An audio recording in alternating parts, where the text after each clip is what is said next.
ఒక పరి జగములు వెలినిడి ఒక పరి లోపలికి నిడుచు ఉభయము తానై సకలార్థ సాక్షియగునై అకలంకుని ఆత్మమూలుని అర్థిదలంతున్.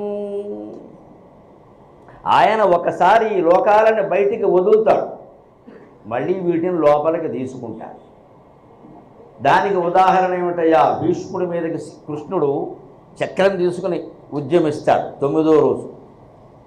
అప్పుడు పోతన గారు చాలా గొప్ప పద్యాలు రాస్తారు. కుప్పించి ఎగసిన కుండలంబుల కంతిగ గణభాగం బెల్లగప్పికొనగ ఉరికినను ఓర్వక ఉదరంబులోనున్న జగముల వ్రేగున జగతి కదల చక్రంబుతో తెంచి చనుదెంచు రయమున పైనున్న పచ్చని పటము జార నమ్మితి నాలావు నగుబాటు చేయక మన్నించుమని క్రీడి మరల దిగువ కరికి లంఘించు సింగంబు కరణి నేడు భీష్ముని సంపుదు నిన్నుగాతు విడువు అర్జున అనుచు మద్విశిఖ వృష్టి తెరలి చనుదెంచు దేవుండు దిక్కునాకో.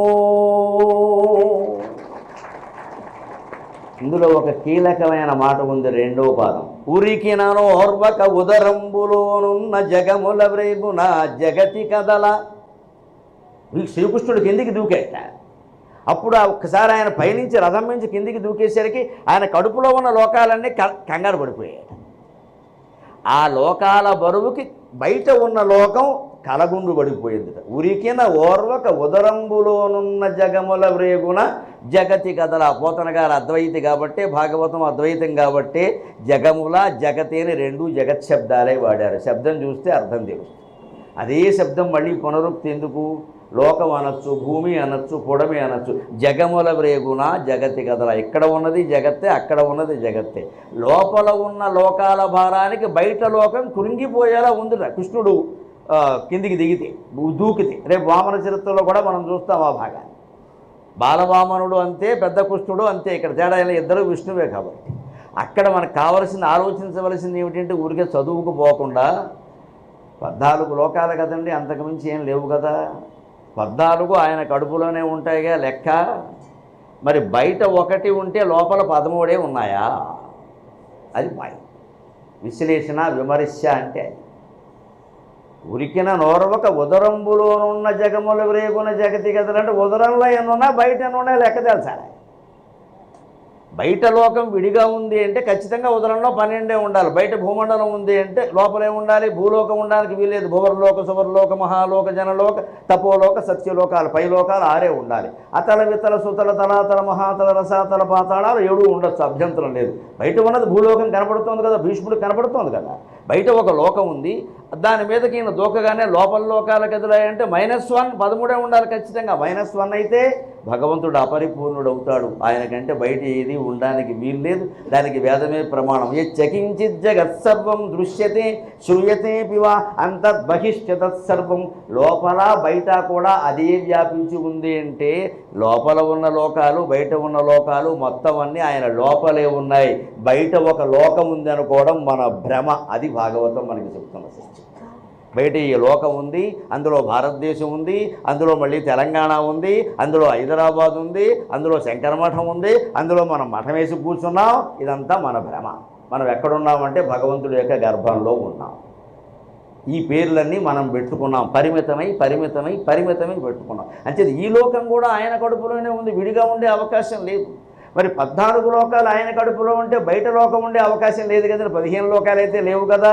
అంచేత బయట లోకం ఉంది అనుకోవడం భ్రమ. అందుకే శంకరాచార్య జగద్గురు బ్రహ్మ సత్యం జగన్ మిథ్య జీవో బ్రహ్మైవ నాపరః జీవన్ముక్తస్తు తద్విద్వాన్ ఇది వేదాంత డిండిమః అని వేదాంత డిండిమంలో చెబుతారు. మనుషులు ఈ విషయాన్ని గ్రహించలేకపోతున్నారు. బయట లోకం అనేది లేదు, జగన్ మిథ్య అన్నారు. మరి కనబడుతోంది కాబట్టి అంటే కనబడుతోంది కాబట్టి మిథ్య అన్నానయ్యా, నాస్తి అనలేదు అన్నాడు మహాపండితుడు శంకరాచార్య. మామూలుగా తత్వవేత్త కాదు, పండితుడు కూడా, తర్కం కూడా.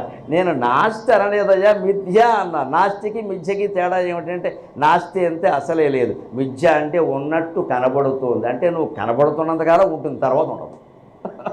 నీకు కనబడుతున్నంతకాలం ఉంటుంది. మహాజ్ఞానులు, మహాయోగులు, భారతీయ తీర్థస్వామి వంటి వారు ఉంటారు. వారికి ఈ జగత్తు కనపడదు, పరమేశ్వరుడు ఒక్కడే కనపడతాడు. అందుకే వారికి అందరూ సమానంగా ఉంటారు. వారి కన్న తల్లి స్వర్గస్థురాలైనా సరే భారతీయ తీర్థస్వామి ఎవరు చెయ్యాలో ఆ కర్మకాండ వారికి అప్పగించేసి, తల్లి కాబట్టి తన ధర్మం కొంత ఉంటుంది, సన్యాసి కర్మకాండ చేయాల్సిన అవసరము లేదు, హక్కు లేదు, బాధ్యత లేదు. ఊరికే ఆ డాబా మీదకి ఎక్కి ఓసారి అలా ఎక్కి ఇక్కడ చేతులు కట్టుకుని ఎలా ఉన్నారో అలాగే ఓసారి ఆ తల్లి భౌతికాయం చేసి అలా చూసి నమస్కారం చేసుకుని కిందికి వెళ్ళిపోయారు. అంతే సన్యాసి అంటే అంతేనమ్మ, భవబంధాలన్నీ తెంచుకోవలసిందే. సన్యాసికి నిజానికి మనస్సు పరిపక్వత లేకపోతే ఎంత ఇబ్బంది అంటే, తల్లిదండ్రులు కూడా ఆయనకి పాదాభివందనం చేయాలి కానీ ఆయన తల్లిదండ్రులకు చేయకూడదు, అంత శాస్త్రం ఉంది. అంటే వాడు తల్లిదండ్రులు అనే విషయం నువ్వు మర్చిపోవాలి, కుదరదు ఇక్కడ. మళ్ళీ మా అమ్మ అంటే కుదరదు ఇక్కడ. అమ్మ అనగానే తమ్ముడు వస్తాడు, మేనల్లుడు వస్తాడు, తర్వాత పీఠాధిపతి వాడే, నమశివాయ. జరుగుతున్న భాగవతం అదే. నీకు మళ్ళీ బంధుత్వాలు పెట్టుకుని మేనల్లుండి తమ్ముడిని పీఠాధిపతులు చెప్పి నీ సన్యాసం చేయనికి ఇక్కడ. తల్లిదండ్రి అంటే అందరూ వస్తారు. ఇంకా నేను వేలు విడిచిన మేనమామ తోడేళ్ళుడు తమ్ముడు కొడుకు లెక్కలు ట్యూషన్ చెప్పిన మాస్టర్కి సాక్షాత్తు బావమరిది అని వచ్చేస్తారు ఇక్కడ. ఎంత దగ్గర చుట్టరకమో వాడు పీఠాధిపతి అయిపోతాడు ఇక్కడ. ఎందుకంటే ఈయన పాపం బ్రహ్మచారి. అలా లేకుండా అలా అవ్వకుండా ఉండాలంటే ఈ సన్యాసి జాగ్రత్తగా ఉండాలి. ఎవరిని రానియద్దు. అమ్మ నాన్న ఉండరు ఇక్కడ, మీరేంటి వెళ్ళిపోండి. రమణ మహర్షి అలాగే ఉండేవాడు. అమ్మ వచ్చి అక్కడ గొడవ పెట్టినా బాధ్యత కదా, అక్కడ బాట మా తమ్ముడు కూడా లేదు కదా, నువ్వు ఒకటి ఉండమన్నాడు. అంతే, అన్నం ఏందో లేదో కనుక్కున్నప్పుడు ఇంకేం పట్టించుకోలేదు. ఆవిడ చేతస్థం గురించి కొంతమంది చేత పోలేరా వదిలేయండి నేను చూసుకుంటానులే అన్నాడు. తల్లి కదా, అంతే, ఇంకేం చేయలేదు. సన్యాసి బాధ్యత అంతవరకే, ఈ బంధాలు ఉండకూడదు ఇక్కడ. అందుకని లోకం బయటంటూ ఏం లేదండి ప్రత్యేకంగా. జగన్ మిథ్య, ఈ మిథ్య అనే భావన మనకు అర్థమైతే జీవితం చాలా తేలికైపోతుంది. మన జీవితం ఎంత, అందులో ఈ సంసారం ఎంత, ఈ ఉద్యోగం ఎంత, ఈ పిల్లలెంత, పెళ్ళిళ్ళెంత, వాళ్ళ ఉద్యోగాలు ఎంత, వాళ్ళకి మనవాళ్ళు మనవరాళ్ళు కలగడం కలక, ఇట్స్ ఆల్ నాన్ సెన్స్ ఇంగ్లీష్లో చెప్పాలండి. దీని గురించి మనం చింతపడాల్సిందేం లేదు. ఇక్కడ జరిగేది జరుగుతుంది, లేకపోతే లేదు. అన్నీ బాగున్నాయి కానీ ఏమిటో ఇంకా కోడల్ని ఇళ్ళు వేసుకోలేదు. ఏమిటంటే మన వంశం ఇదైనా సూర్యవంశమా చంద్రవంశమా? యథాహంకారాలు ఇవన్నీ కూడా. మా వంశం ఏమిటి, వంశం ఇక్కడ మా ఇంటి పేరు ఏంటా? ఇంటి పేరు 100 ఇంటి పేరు 1,00,000 ఉన్నాయి ఇంటి పేరు. నీ ఇంటి పేరు లేకపోతే నష్టం ఏంటి ఇక్కడ? ఇంటి పేరు మీద ఒక వ్యామోహం, ఇల్లు మీద ఒక వ్యామోహం, అనేక రకాల వ్యామోహాలు. ఇదే ఇది తెలిస్తే ఒక పరి జగములు వెలినిడి ఒక పరి లోపలికి నిడుచు ఉభయము తానై, జగత్తులన్నీ లోపలికి తీసేవాడు ఆయన. ఎలాగ తత్సృష్ట్వా తదేవాను ప్రావిశతు, వేదం చెబుతోంది స్పష్టంగా. భగవంతుడు ఈ జగత్తును సృష్టించి అందులో ప్రవేశించాడు. అదే ఒక పరి జగములు వెలినిడి ఒక పరి లోపలికి నిడుచు. దాన్ని సృష్టించి అందులో ప్రవేశించడం అంటే ఏమిటండి? మహిళలకి బాగా అర్థమవుతుంది, పిల్లలు ఉన్నవాళ్ళకి బాగా అర్థమవుతుంది. గర్భిణీ స్త్రీని 9 నెలలు పరిశీలించి ప్రసవించాక ఇంకో 2-3 నెలల పాటు చూస్తే ఈ తత్వం అర్థమవుతుంది. గర్భం ధరించినప్పుడు ఆవిడ పూర్ణ పదార్థమే కదా, స్త్రీగా సర్వావయవాలు ఆవిడకున్నాయి కదా, లోపల శిశువు ఉండడం వేరే విషయం. ఆవిడ స్త్రీగా సంపూర్ణంగా ఉంది కదా, లోపల ఈ శిశువు పిల్ల చేరింది కదా, దానికి ప్రాణం ఆవిడే పోసింది కదా, దానికి చేతులు కాళ్ళు ముక్కు మూతి అన్నీ ఆవిడే ఇచ్చింది కదా. 9 నెలలు మనం చూస్తుంటే ఇంత ఎత్తున పొట్ట కూడా కనపడుతోంది కదా. ఇంకా నయం, బస్సు వాళ్ళు 2 టిక్కెట్లు తీయలేదు, సంతోషించాలి. తెలంగాణలో అయితే అసలు టిక్కెట్టే లేదు, గొడవ లేదు. ఎంత 2 టిక్కెట్లు తీయాలి మరి? ఎందుకంటే సంస్కృతంలో గర్భిణిని దౌహృది అంటారు. ఇద్దరిని భరిస్తోంది ఆవిడ అన్నారు. గర్భిణి గురించి మనం ఆలోచించేటప్పుడు ఒకరని ఆలోచించకూడదండి, ఇద్దరు. ఆహారం అంతే, విహారం అంతే, అన్నీ అంతే. అలా ఇద్దరని ఆలోచిస్తేనే ఆవిడ క్షేమంగా ఉంటుంది. ఇదివరకు లాంటి మనిషి అనుకోకూడదు కదా. అందుకే నేను నిజమే లోపల ఉందండి, పిల్ల తయారవుతాం. 9 నెలలు మనం చూస్తూ ఉన్నాం. అంతవరకు ఏమన్నాం? ఆవిడ ఒక్కటే అన్నాం. పిల్ల బయటికి రాగానే ఆధార్ కార్డు మొదలెట్టేశాం. ఈ రెండోది ఎక్కడి నుంచి వచ్చింది? 9 నెలలు ఆవిడ కడుపులో ఉన్నప్పుడేమో ఒక్కరైనా ఆధార్ కార్డు లేదా, బస్సు టికెట్ లేదా, బయటికి రాగానే మొదలైంది ఇక్కడ. 5 ఏళ్ల వరకు టికెట్ లేదు, 5 నుంచి 12 వరకు సగం టికెట్, 12 దాటితే పూర్ణ టికెట్. ఎక్కడి నుంచి వచ్చాయి? ఇంతవరకు ఈ పిల్ల తల్లి కడుపులో ఉందా లేదా, తల్లి కడుపులోంచి పిల్ల బయటకు వచ్చినా కూడా తల్లి పూర్ణంగా ఆరోగ్యంగా ఉందా లేదా, ఈ పిల్ల కూడా పూర్ణంగా ఆరోగ్యంగా ఉందా లేదా.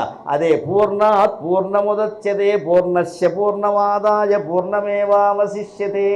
పూర్ణమైన భగవంతుడి నుంచి పూర్ణమైన సృష్టి బయటికి వచ్చినా భగవంతుడు పూర్ణంగానే ఉంటాడు. ఎలాగా? పూర్ణమైన తల్లి నుంచి పూర్ణమైన పిల్ల సర్వావయవాలతో బయటకు వచ్చినా తల్లి పూర్ణంగానే ఉంది, పిల్ల పూర్ణంగానే ఉంది. ఇది ప్రత్యక్షమైన ఉదాహరణ భగవన్ లీలకి. వేరే అక్కడ ఈ పిల్లకేం లోపం లేదు, తల్లికేం లోపం లేదు. మరి అంతకుముందు ఈ పిల్ల ఎక్కడుంది? తల్లి కడుపులో ఉంది. మాయ. అక్కడ ఏం తిందో ఏముందో ఎలా ఉందో ఎవరికీ తెలియదు. బయటకు వచ్చిన తర్వాత వేరైంది, అది కూడా బొడ్డుతో అక్కడ కత్తిరిస్తే ఆ ఒకటి కత్తిరించకపోతే అందరం అమ్మ కడుపు పట్టుకుని వేలాడాల్సిన వాళ్ళమే, అనుమానమే ఉంది. ఆ ఒక్క తాడు కత్తిరించేసరికి వీళ్ళు విడిగా వచ్చేసారు. అక్కడి నుంచి పూర్ణంగా మళ్ళీ ఓ 25 ఏళ్ళు వచ్చేసరికి ఈవిడ గర్భిణీ అయింది. ఆ తల్లి ఏమిటో 25 ఏళ్ల క్రితం దీన్ని నేను మోసాను, ఇది ఇప్పుడు ఏమన్నా మోస్తాం. విచిత్రంగా లేదమ్మా ఇదంతా. మన కళ్ళ ముందు పిల్లలు పెరిగి వాడు పెళ్ళిళ్ళు చేసుకుని సంతానవంతులు అవుతూ ఉంటే ఈ పెద్దవాళ్ళకి ఎలా ఉంటుందంటే, ముఖ్యంగా ఆడవాళ్లలో 5 తరాలు చూస్తారండి. మగవాళ్ళలో ఇంకా తక్కువగా ఆడవాళ్ళలో 5 తరాలు చూస్తారు. మునిమనవరాలకు కూడా కూతురు పుట్టే వరకు ఈవిడ ఎలా కూర్చుంటుంది ఇక్కడ, మినప రొట్టి అల్లం చట్నీ వేసుకొని. నా మునిమనవరాల కూతురు అది పుట్టాకే నేను పోతా అంటుంది ఇక్కడ. ఆడవాళ్ళకి అదృష్టం ఉందండి, పత్రికల్లో ఫోటోలు వస్తే 5 తరాలని. మగాళ్ళకి కష్టమే, ఎందుకంటే 16-17 ఏళ్ళకే గర్భం ధరించే పరిస్థితి ఉంటుంది. అలా వస్తే ఉంటుంది ఖచ్చితంగా. అంచేతను ఇక్కడ చెబుతున్నది ఇది ఉభయము తానై బయటికి లోకాలు వచ్చినప్పుడు సృష్వా తదేవానుప్రావశతు. పిల్లను సృష్టించిన తల్లి పిల్లలో తానే ప్రవేశించినప్పటికీ పిల్ల వేరు తల్లి వేరు అని ఎలా భావిస్తుందో, భగవంతుడి నుంచి ఈ సృష్టి ఏర్పడినప్పటికీ ఆయనే ఇందులో ఉన్నప్పటికీ ఆయన వేరు ఈ సృష్టి వేరు అనే భ్రమలో ఉన్నాం మనం. పిల్ల తల్లి యొక్క ప్రతిరూపం తప్పితే వేరే ఏమీ కాదు. ఇక్కడ మగపిల్లాడంటే పూర్తిగా అర్థం కాదు, అవయవాలు తేడా ఉంటాయి. ఆడపిల్ల తల్లి అంటే పూర్తిగా అర్థమవుతుంది. అందుకని అవయవాలు కూడా ఒకటే, తేడా ఏమీ లేదు అక్కడ. అదే ఉదాహరణ, ఇంత ప్రత్యక్షమైన ఉదాహరణతో దైవాన్ని రుజువు చేసుకునే అవకాశం ఉంటే దేవుడో విశ్వాసం అంటారేంటంటే నాకు మంట ఎత్తిపోతుంది ఆ మాట వెంటనే. దేవుడే నిజం, నీ మాటలన్నీ విశ్వాసం, నీ బతుకంతా విశ్వాసం. దేవుడు విశ్వాసం కాదు, దేవుడు శ్వాస, ఉచ్ఛ్వాస నిశ్వాస సమస్తము దేవుడే. ఉభయము తానై సకలార్థ సాక్షియగు, అన్నింటికీ ఆయనే సాక్షి. మన సుఖ దుఃఖాలకు ఆయనే సాక్షి. మనం నిద్రపోతున్నా కూడా సాక్షి అనడానికి పెద్ద ఉదాహరణ ఏమిటో తెలుసా? పడుకున్నాం 6 అడుగుల 3 అంగుళాల కరేపురం ఇక్కడ పడుకున్నది మంచానికి అడ్డంగా. అబ్బాడి వీడు ఇక్కడ కలగంటున్నాడు, కల మానేసి సుషుప్తిలో ఉన్నాడు. వీడు కలగనేటప్పుడు గాఢ నిద్రలో ఉన్నప్పుడు ఊపిరి నడుస్తూనే ఉంది కదండి. ఎలా నడుస్తుంది? నవ్వు ప్రాణేశ్వరి ప్రాణదాత్రి 50 పీఠ రూపిణి. ప్రాణేశ్వరి ఆవిడే, ప్రాణాన్ని ధరించి ఉన్నది ఆ అమ్మవారే శక్తి. మనం కలలో లీనమైపోయాం, కలలో వేరే శరీరం ధరించాం, అయినా ఇక్కడ ఈ శరీరం ఊపిరి తీస్తూనే ఉంది. ఇక్కడ ఈ శరీరం ఊపిరి తీపితే కాలం ఏమిటి? మనిషే ఉండడో. ఆ ఊపిరి తీసేలా చేస్తున్నది ఎవరు? కల కూడా మానేసి గాఢ నిద్రలో ఉన్నప్పుడు కూడా ఊపిరి తీసేలా చేస్తున్నది ఎవరు? అది దైవం, అది దైవం. తత్వమసి అహం బ్రహ్మాస్మి. అంత శక్తి మహామాయ, మహాసత్వ మహాశక్తిని మహారథకి అన్నట్టుగా అమ్మవారు నడిపిస్తూ ఉంటే ఆవిడ లేదండం ఏంటంటే ఆవిడే ఉంది, మనమే లేవు ఇక్కడ. ఈ మొత్తం ప్రపంచం అంతా నడిపిస్తున్నది ఆవిడే. అందుకని ఇదంతా సకలార్థ సాక్షి. మనం గాఢ నిద్రలో ఉన్నా, జాగ్రత్త అవస్థలో ఉన్న, స్వప్నావస్థలో ఉన్న ఒక సాక్షి లోపల ఉంది. ఆ సాక్షి ఆత్మ. ఆ ఆత్మే మీరు విష్ణువు అనండి, శివుడు అనండి, అమ్మవారు అనండి, చివరికి నువ్వదే నేనది. అందుకంటే ఈ అయ్యకలంకుని ఆత్మమూలుని, ఇదంతా అర్థం కావాలంటే ఆత్మమూలాల్లోకి వెళ్ళవలసిందే. అర్థిదలంతు, ఒక కోరికతో ప్రార్థిస్తున్నాడు ఇక్కడ కాపాడమని. ఆర్తో జిజ్ఞాసురర్థార్థి జ్ఞాని చ భరతర్షభ. ఆర్తుడు ఆర్తితో ప్రార్థించిన, అర్థి కోరికతో ప్రార్థించిన, లేదు కేవలం భగవంతుడిని తెలుసుకోవాలనే జిజ్ఞాసతో ప్రార్థించిన, లేదు తెలుసుకుని రమణ మహర్షిలాగా శంకరాచార్యలాగా జ్ఞానిగా ఉండి ప్రార్థన చేసిన, నేను నలుగురిని అనుగ్రహిస్తానయ్యా, అనుమానం లేదు అని.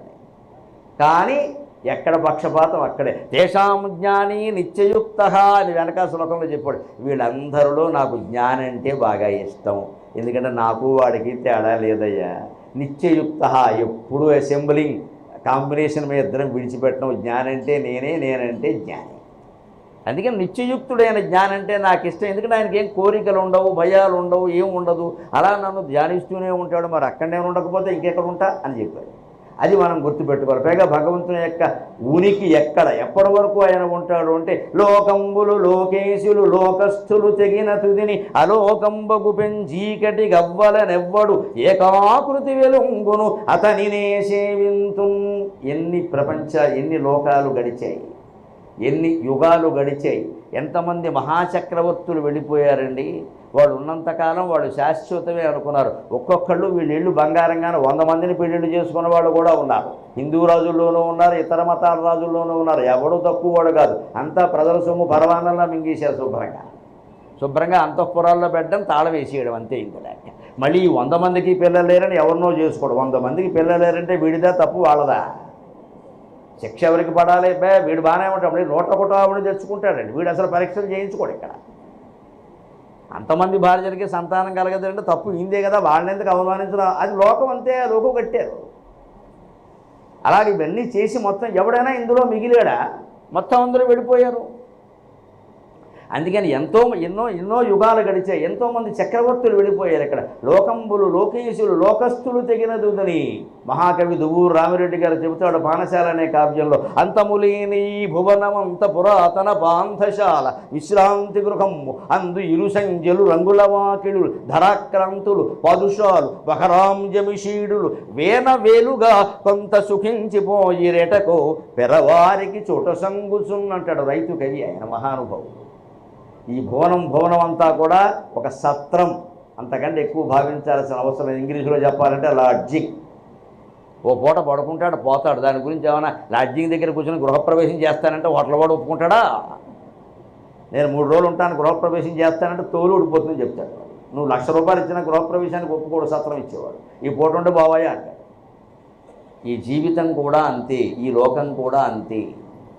అంటే ఇందులోంచి వెళ్ళిపోయిన వాళ్ళు ఎవరు? ధరాక్రాంతులు, గొప్ప గొప్ప రాజులు, పాదుషాలు, బహరాం జమిషీడులు, ముస్లిం చక్రవర్తుల యొక్క పేర్లవి, పదవులు. అటువంటి వాళ్ళే వెళ్ళిపోయారయ్యా. మట్టి కొట్టుకుపోయే మొహం నువ్వెంత ఇక్కడ?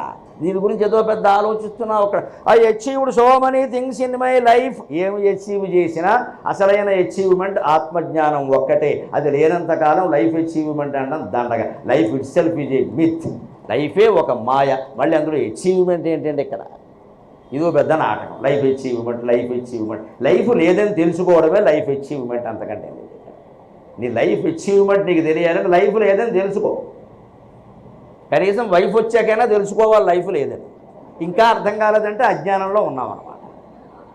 అప్పటికైనా తెలియాలి కదా, పెళ్ళై పిల్లలు పుట్టాకైనా అర్థం అవ్వాలి కదా. వైఫ్ వచ్చాకైనా లైఫ్ లేదని అర్థం కాలేదని లైఫ్ నీకు అర్థం కాలేదేమి ఇక్కడ? ఇంకా ఉందంటావు లైఫ్ ఇక్కడ ఉండదు. ఇది నిత్యం రకంగా జరుగుతూ ఉంటుంది. అన్న కంగారు పడవలసింది ఏం లేదు ఇక్కడ. లోకంబులు లోకస్తులు లోకేశులు తెగిన తుదిని. లోకాలన్నీ పోతాయి, లోకేశ్వరులందరూ పాలించిన వాళ్ళు పోతారు, లోకంలో ఉన్న జనమంతా, సృష్టి మొత్తం, సమస్త జీవరాశులు పోతాయి. అయినా అవన్నీ తెగిన తుదిని అలోకంబగు పెంచీకటికి. ఈ మాట అర్థమైతే మన గర్భగుడు అర్థమైతే ఈ మాట అర్థం. ఈ లోకాలన్నీ ముగిసిన తర్వాత లోకమే లేనటువంటి, అంటే కనిపించడం. లోకం అనే మాట ఎక్కడి నుంచి? సంస్కృతంలో లుక్ అనే ధాతువు నుంచి వచ్చింది. లుక్ అనే ధాతువుకి 2 అర్థాలు ఉన్నాయి. ఒకటి చూడడం, రెండోది లోపం. వ్యాకరణం తెలిసిన వాళ్ళకి బాగా తెలుసు. సంస్కృతంలో లుక్ అంటే లోపం, అంచేత ఈ లోకం ఉండదని అందులోనే చెప్పారు. వ్యాకరణం అర్థమైతే వేదాంతం అర్థం అవుతుంది. లుక్ ధాతువు నుంచి ఏర్పడింది లోకం. లుక్ అనే దాంట్లో లోపం అని అర్థం ఉంది. అలుక్ సమాసం అంటారు, అంటే విగ్రహవాక్యం లోపించిన సమాసం. అన్ని సమాసాల్లో విగ్రహవాక్యం లోపిస్తుంది. రామబాణము అంటారు, రాముని యొక్క రామస్య బాణ అంటారు. ఆ శ లోపించింది, రామబాణం అయింది. అదే రామస్య బాణ అని ప్రయోగిస్తే అలుక్ సమాసం అంటారు. కంఠే కాలహ అంటారు, కంఠమునందు నలుపు కలిగినవాడు. కంఠే అని సప్తమి విభక్తి ఉంది, దాన్ని అలుక్ సమాసం అంటే విగ్రహవాక్యం లోపించిన సమాసం. లోపిస్తే లుక్, లోపించకపోతే అలుక్. అంచేత లోకం అంటేనే లోపిస్తుంది. లోకం అంటేనే లోపం. వాళ్ళు లోపాలు ఉన్నాయి, వీళ్ళలో లోపాలు ఉన్నాయి కాబట్టే లోకంలో ఉన్నాడు. లోపం లేకపోతే పైకి వెళ్ళిపోయేవాడు ఎప్పటికో. లోకంలో ఉన్న అందరిలో లోపాలు ఉంటాయి, మనం సర్దుకోవాలి వీలైనంత వరకు. లోపం లేని స్వచ్ఛమైన ఎక్కడా దొరకదు. నెయ్యి దొరకట్టేది మనిషి ఎక్కడ దొరుకుతాడండి? లోపం లేని సరుకు, లోపం లేని నెయ్యి, లోపం లేని కూరలు చూపించి అవి దొరకట్లా. మనుషులు ఎక్కడ దొరుకుతారమ్మా? సర్దుకోవాలంతే. అందుకని ఇలా అనుకోవాలా, అలా అసలు అనుకోకుండా ఉంటే గొడవ లేదు. మన ఎవరో 3 నెలల క్రితం అడిగారు, ఈ మధ్య నేను అనుకున్నవన్నీ అవ్వట్లేదండి, ఏం చేయమంటారు అన్నాడు. అనుకోవడం మానే అన్నీ అవుతాయని చెప్పి. అంటే ఆయనకి ఏదో గ్రహస్థితి మారిపోయిందని నేను ఏదో పూజ చేయమని చెప్పిస్తే నాకు 2 లక్షలు ఇచ్చేసి వచ్చేస్తాడు. ఇక్కడ అమాయకులు చాలామంది ఉన్నారు లోకంలో. ఈ మాయలు నాకు తెలియదు. అందుకని అసలు అనుకోవడం మానే అన్నీ అవుతాయి. అనుకోమని వాడు చెప్పాడు, ఏంటి అహంకారం ఇక్కడ, నువ్వు అనుకున్నవన్నీ అవ్వట్లేదు. ఎందుకు అవ్వాలి? మహారాజులు, ముఖ్యమంత్రులు, ప్రధానమంత్రులు అనుకొని అవ్వట్లేదు. తలకిందులు అవుతున్నాయి ప్రభుత్వాలన్నీ. ఈయన ఏదో అనుకున్నట్టు అయిపోవాలి. ఇక్కడ ఎందుకు అవ్వాలండి? అంత అహంకారం ఏంటి? అనుకున్నవన్నీ అయిపోవాలని. అనుకోకు మానయి, అన్నీ అవుతాయి. అనుకోవడంలోనే ఉంది ఇక్కడ. సిద్ధపడాలి జీవితానికి. అనుకోవడం అంటూ ఏముండదు ఇక్కడ. సిద్ధపడాలి. ఏదైతే దానికి సిద్ధపడితే గొడవ లేదే. ఆ తర్వాత అలోకంబగు పెంచీకటికి, ఆ లోకాలన్నీ ముగిసిన తర్వాత ప్రళయకాలంలో ఉండేది పెద్ద చీకటి. అదే ఇందాక మనం మార్కండేయ మహర్షి కథలో చెప్పుకున్నాం. అవ్వల ప్రళయ జలంలో ఎవ్వడు ఆ బాలకృష్ణుడు ఏకాకృతి వెలుంగును, అక్కడ ఇంకెవ్వరూ లేరు, ఆయన ఒక్కడే ఉన్నాడు. అతనినే సేవింపు. సరిగ్గా మన గర్భగుడిని మీరు గమనించండి, అక్కడ కిటికీలు ఉండవు, మంటపం విశాలంగా ఉంటుంది, ఈ ఆవరణ విశాలంగా ఉంటుంది, గర్భగుడి విశాలంగా ఉండదండి. తల్లి గర్భం ఎలా ఉంటుందో అది అలాగే ఉండాలి. తల్లి గర్భంలో ఉన్న బిడ్డకి ఏమైనా కిటికీలు ఉన్నాయా? బొడ్డుతాడు ద్వారానే ఊపిరి సహా ఆహారం సహా సమస్తం అందే, తల్లి నుంచి అందుతాయి. గర్భగుడిలో ఉండేటువంటి విగ్రహం కూడా దైవం స్వయంగా కావడం వల్ల, మంత్రపూర్వకంగా ప్రతిష్ఠ జరగడం వల్ల దాని అంతటదే మహాశక్తిని ప్రసరింపజేస్తుందమ్మా, సందేహం లేదు. మీరే ఏం చేసినా చేయకపోయినా జరుగుతుంది. అక్కడ కేవలం ఒక్క దీపమే ఉండాలి, ఎందుకంటే అదే గుండెల్లో వెలిగే నేను అనే స్ఫురణ, ఆ స్ఫురణని దీపంగా అక్కడ పెడతాం మనం. అందుకే గర్భగుడిలో ఒక్క దీపం ఉండాలి. మనకు నూనె ఉంది కదా, దీపాలు ఉన్నాయి కదా అని 16 పెట్టకూడదు, గర్భగుడికి వ్యతిరేకం అది. గర్భగుడిలో కిటికీ ఉండకూడదు, గర్భగుడిలో గాలి ఆడకూడదు, అలాగే ఉండాలి, ఒక్క పోస్తూనే ఉండాలి. అక్కడ మొత్తం ఫ్యాన్లును ట్యూబులైట్లు పెడితే అందరు వెళ్ళి అక్కడ మకాం పెడతారు. ఇక్కడ తెల్లారిన బయటికి రారు. ఇక్కడ దేవుడు దేవుళ్ళ పిల్లలు కలుగుతారని దంపతులు కూడా వెళ్ళి అక్కడే పడుకుంటారు. పొద్దున్న సావాలి వెళ్ళని చూడలేక, మాకు దేవుడు పుడతాడు అంటాం. ఏం పుట్టడమ్మా, జరిగేది కాదు. గర్భగుడిలో అలా ఉండకూడదు అసలు. ఆ పూజారి అనుమతిస్తే తప్ప గుడి చైర్మన్ కూడా గర్భగుడిలోకి వెళ్ళకూడదమ్మా. సంప్రదాయం తెలిసి మాట్లాడుతున్న మొహమాటం లేకుండా అనుమతిస్తే తప్పనిసరి అయితేనే వెళ్ళాలి, లేదా బయట నుంచి వచ్చి. ఆయన ఒక్కడికే అధికారం అంతే. అర్చకుడు ఎవరు అంటే పరమేశ్వరుడు తర్వాత అంతటి మనిషి, ఆయన్ని మనం అలా గౌరవించాల్సింది. ఆయన తర్వాత మళ్ళీ ఈయన, అంటే ఆయన అనుమతిస్తే ఆయన కూడా ఎందుకంటే అక్కడ అన్నీ చెయ్యాలి కదా, మరి ఎవరు వెళ్ళకపోతే అలాగా, ఆయన చెయ్యాలి కాబట్టి ఆయన డ్యూటీ, ఆయన బాధ్యత. ఆ గర్భగుడి ఎలాగైతే చీకటిగా లోపల ఒకే ఒక జ్యోతితో వెలుగొందుతూ ఉంటుందో, ప్రళయానంతరం భగవచ్ఛక్తి కూడా ఒకే ఒక జ్యోతి రూపంలో, బాలకృష్ణుని రూపంలో వెలుగొందుతూ ఉంటుంది. అతనినే సేవింతు నర్తకుని భంగి పెక్కగు మూర్తులతోనెవ్వడాడు మునులుం దివిజుల్ కీర్తింపనేరెవ్వని ఎవ్వని వర్తన మురురెరుగరు అట్టివానిను తింతున్.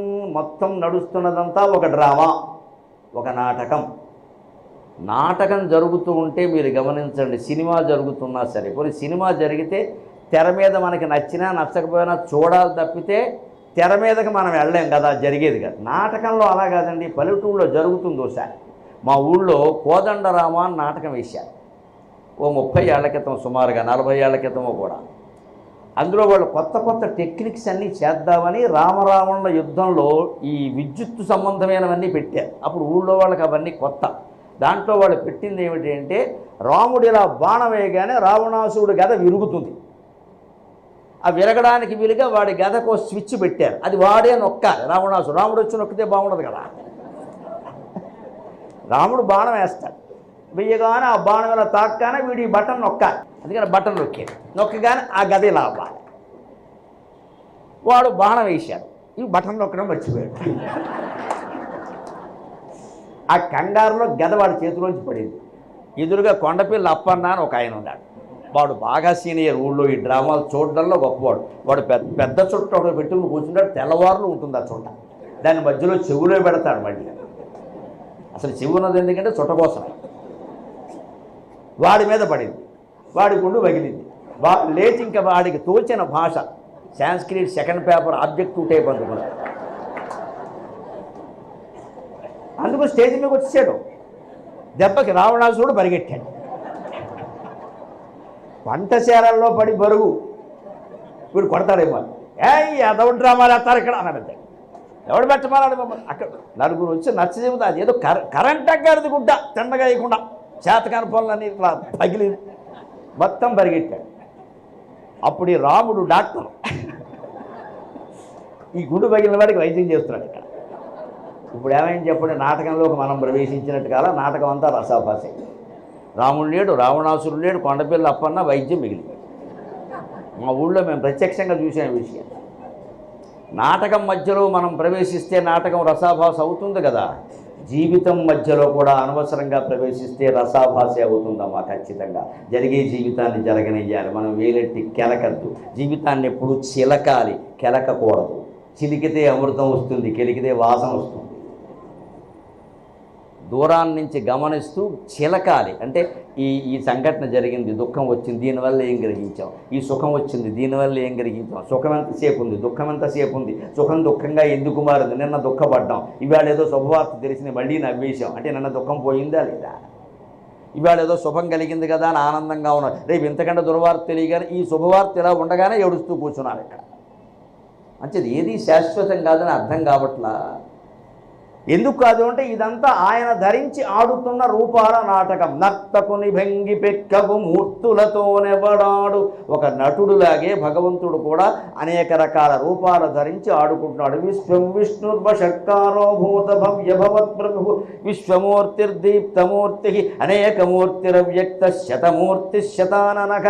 విశ్వమూర్తి, అనేకమూర్తి, శతమూర్తి, శతాననక. అంటే శత అంటే 100 అనగా అనేకం, అనేకం, అనేకం. ఎంతమంది ఉన్నారో అంతమంది. అన్ని ముఖాలు, మన ముఖాలు కాదు, జంతువులు, చరాచర జీవరాశులు సమస్తం ఆయనే. ఈ అన్ని మూర్తులతోటి ఆడుకుంటున్నది ఆయనే. ఆయనే ఆడుకుంటాడు. నువ్వు ఆయనే, నేను ఆయనే. నాకు ఇక్కడ ఉండి 4 మాటలు చెప్పే అవకాశం ఇచ్చింది ఆయనే.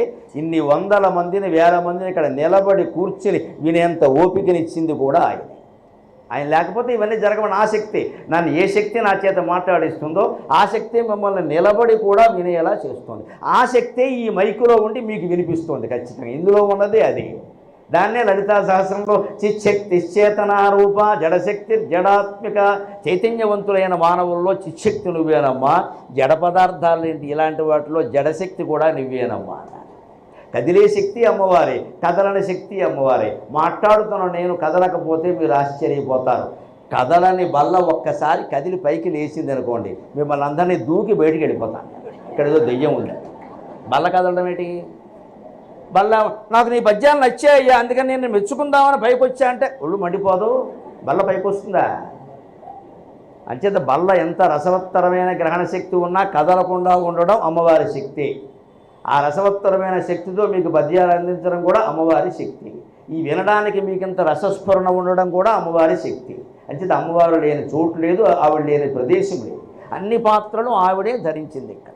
నర్తకుని భంగి పెక్కగు మూర్తులతో నెవ్వడాడు. అనేక రకాల రూపాలతో ఎవడు ఆడుకుంటూ ఉన్నాడో. మునులు దివిజులు కీర్తింపనేరెవ్వని. ఎంత తపస్సు చేసిన మునులైనా చివరికి దేవతలైనా కూడా ఎవరిని యొక్క లీలల్ని కీర్తించడం కష్టం. ఎందుకంటే ఇది అని చెప్పాలి అంటే ఇంకోటి ఉంటుంది అక్కడ, అది అని చెబుదామంటే ఇంకోటి ఉంటుంది ఇక్కడ. ఆయన లీలల్ని కీర్తించడం మనకి సాధ్యం కాదండి. రామావతారంలో ఇంద్రపుత్రుడిని చంపాడు, సూర్యపుత్రుడికి సాయం చేశాడు. కృష్ణావతారంలో ఇంద్రపుత్రుడికి సాయం చేశాడు, సూర్యపుత్రుడిని లేపేశాడు. ఏం చెప్పాలి ఇన్ని? అది రామావతారం, ఇది కృష్ణావతారం. వాడు ఇంద్రపుత్రుడు, ఆయనకి శత్రుత్వం వహించాడు. సూర్యపుత్రుడైన సుగ్రీవుడికి సాయం చేశాడు. భారతంలోకి వచ్చేసరికి ఇంద్రపుత్రుడైన అర్జునుడికి సాయం చేశాడు, సూర్యపుత్రుడైన కర్ణుడిని లేపేశాడు. మనం ఏమనుకుంటాం, దేవుడికి కూడా పక్షపాతం, పొరపాటు. అక్కడ సుగ్రీవుడిదే న్యాయం, ఇక్కడ అర్జునుడిదే న్యాయం. భగవంతుడికి ధర్మపక్షపాతం తప్ప మరొకటి ఉంటుంది. ఇంద్రసూర్యుల మధ్యలో కూడా మమకారాలు భేదాలు ఉండొచ్చు, కానీ భగవంతుడికి అవన్నీ ఉండవు. అక్కడ సుగ్రీవునిదే న్యాయం. న్యాయం అంటే ఎప్పుడు ఉన్నంతలో న్యాయం. సంపూర్ణంగా సుగ్రీవుడు మంచివాడు కావాల్సిన అవసరం అలా ఉండదు, ఎక్కడా ఉండదు. ఉన్నంతలో సుగ్రీవుడిది న్యాయం. ఇక్కడ కూడా ఉన్నంతలో పాండవులది ధర్మం, అర్జునుడిది ధర్మం. అందుకే ఆయన పక్షం వహించాడు. బలరాముడిలాగా యుద్ధరంగం నుంచి పారిపోలేదు. 18 రోజులు గుర్రాలు తోలాడమ్మా. గుర్రాలకి చాకిరీ చేశాడు, వాటి లద్దె తీశాడు, వాటి గుగ్గిళ్ళు తినిపించాడు, స్నానం చేయించాడు. ఎంత చాకిరీ చేశాడు పరమాత్మ. ఈ అర్జునుల వారు ఏ రోజు 2 ఇడ్లీ టీ కూడా ఇవ్వలేదు.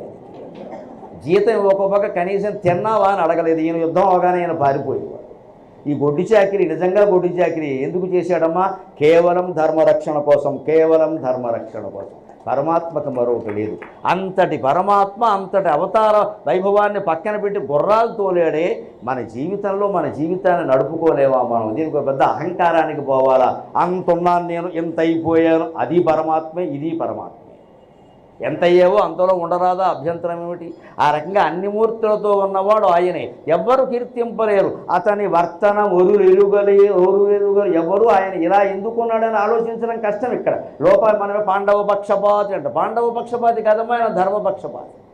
పాండవులు మేనత్త కొడుకులు అనద్దు ఇక్కడ. దుర్యోధనుడు వియ్యంకుడండి. ఏకలవ్యుడు స్వయంగా కృష్ణుడికి మేనత్త కొడుకమ్మ. చరిత్ర చదివితే అర్థమవుతుంది. ఏకలవ్యుడు మేనత్త కొడుకు, ఒక మేనత్త కొడుకు ఏకలవ్యుడు, ఒక మేనత్త కొడుకు శిశుపాలుడు, ఇంకో మేనత్త కొడుకు దంతభక్తుడు, అలాగే ఇంకో మేనత్త కొడుకులు పాండవులు. ఏమి అందరూ మేనత్త కొడుకులు? 5గురు మేనత్తలు ఉన్నారు. వసుదేవుడికి 5గురు చెల్లెలు ఉన్నారు. శృతశ్రవ, శృతదేవ, అలా ఉంటుంది. శృతసేన, రాజాధిదేవి, కుంతి, ఇవి 5గురు వసుదేవుడికి చెల్లెలు. 5గురు మేనత్తలే. అందులో శృతదేవ అన్నావిడ కుమారుడే ఏకలవ్యుడు. ఇక్కడ ఆయన కూడా ఈయనకి మేనత్తే. ఆ రోజుల్లో కిరాతులకి రాజులకి ఆ సంబంధాలు ఉండేవి, ఇబ్బంది ఏం లేదు అక్కడ. వాళ్ళ నాన్నగారు హిరణ్యధనుడు, ఆయన కోటీశ్వరుడు అండి, ఆయన పేదవాడు కాదు. అక్కడ ఏకలవ్యుడు పేదవాడు కాదు.